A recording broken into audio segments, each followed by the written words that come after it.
Look at me. I know. I've been gone for quite some time, but I've come back with knowledge. Just like the book The Alchemist, I have knowledge. These are my lessons learned in 2022. And I came here to this channel because I don't know, I felt it in my heart to share it. I felt it in my heart to, take my own advice. And I think with me creating this video, I know I haven't been here for a year. 1 year. Oof, that's 365 days. Well, I'm here now and I want to give you all this nectar of life. So here we go. Do the things that make you happy. I know we spend a lot of time working, dealing with life's obstacles, but for me, being able to make time just to hang out with family, friends, eat good foods, travels, just like enjoy life are like my highlights of this year. When you're able to sort of utilize your five senses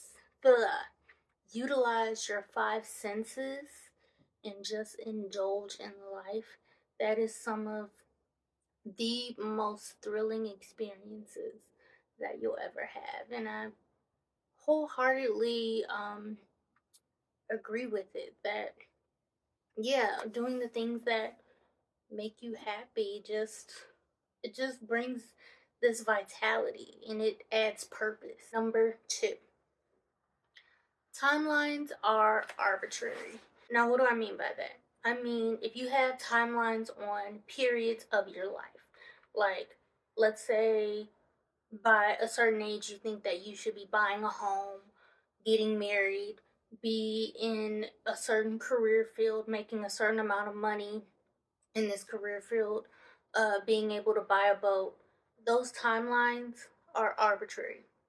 There is no life in code book to tell you, oh, on this date you're supposed to do this, and on this date you're supposed to buy a house. Remove all the timelines. I feel like doing that has allowed me to enjoy the day by day and enjoy the journey. It's the journey is what you remember. When you win that thing or you have that, I'm putting my life as an example. For instance, winning the Oscar, yes, that moment is great, but it's the work that I put into it.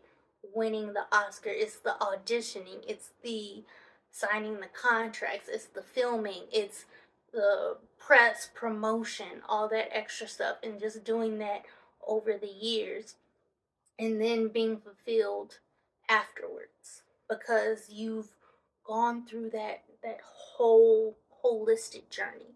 Timelines, we are made up. We've made them up as humans.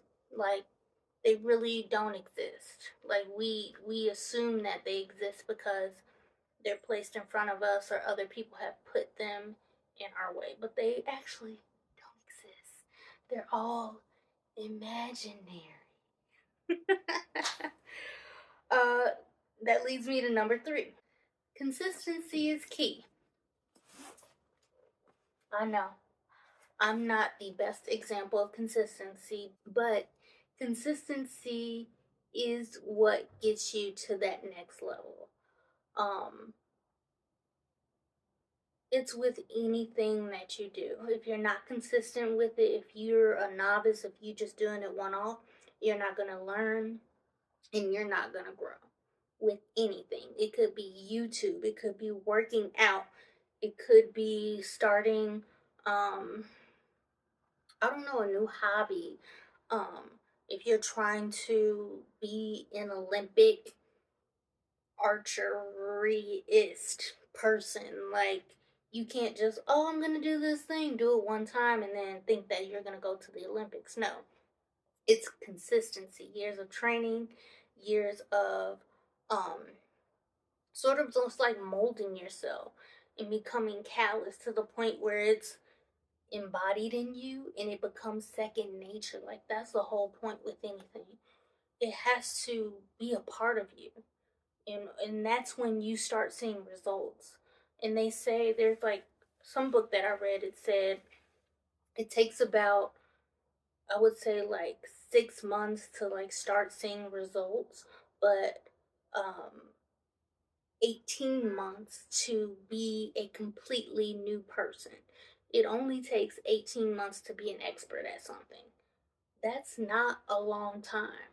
Like people assume it takes like 10 years to do it, but once you like get into the habit of those things, 18 months is like what, less than like 2 years. Like you spend 1 year learning and then the second year refining and molding. Like that's not a long time. And people need to realize that the longer you do it, the closer you're getting to your goal or your end result. So remember that. Number 4, um, be somewhat detached. You don't have to be involved in everything that's going on in the world. It's okay to not know something or be heavily invested in it. Um, because at, I don't know how to explain this, but it's just okay. It's okay to just live your life. Um, yes, at times it's important to know. I'm not telling you to, you know, get rid of information that might help you in the future, but I am saying that being glued to something every day or being in the know of something every day is not that important. And yeah, I'm talking about social media. Like it's not that important to be glued to your emails, be glued to your social media apps. It'll still be there. And, you know, you'll learn what you need to learn when you need to learn it.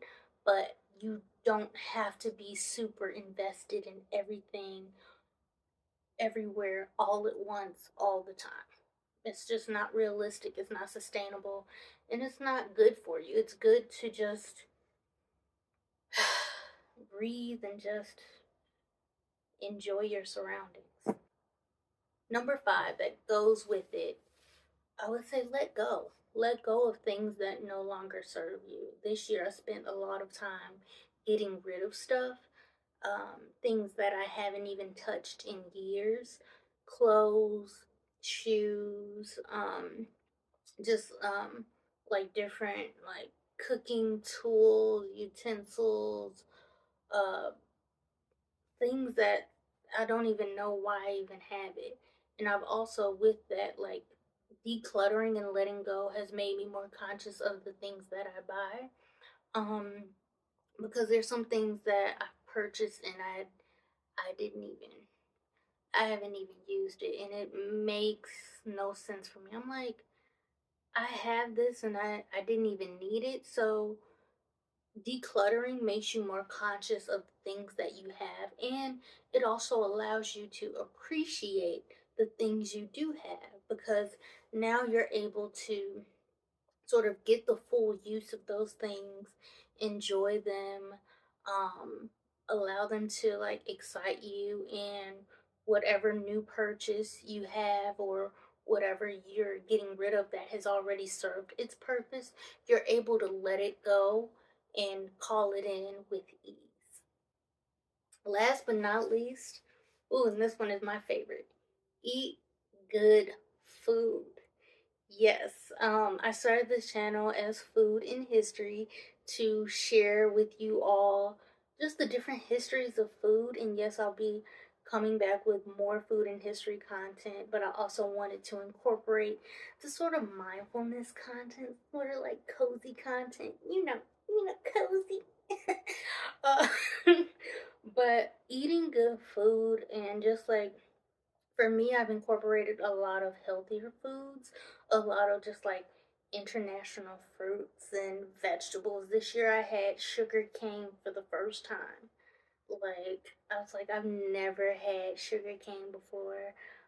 I went to Jamaica. I had ackee and saltfish. Like, the food is just amazing, and experiencing different cultures' foods is just like, it's almost like a window to history and culture through the taste buds.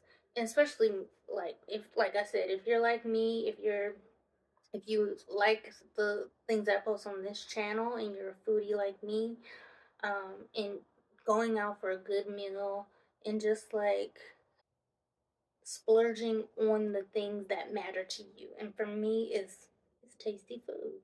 So yeah, I hope these lessons learned and tips from 2022 help you get into this 2023 vibe, because it's it's giving what it needs to. And yeah, I'll see you in the next one. Bye.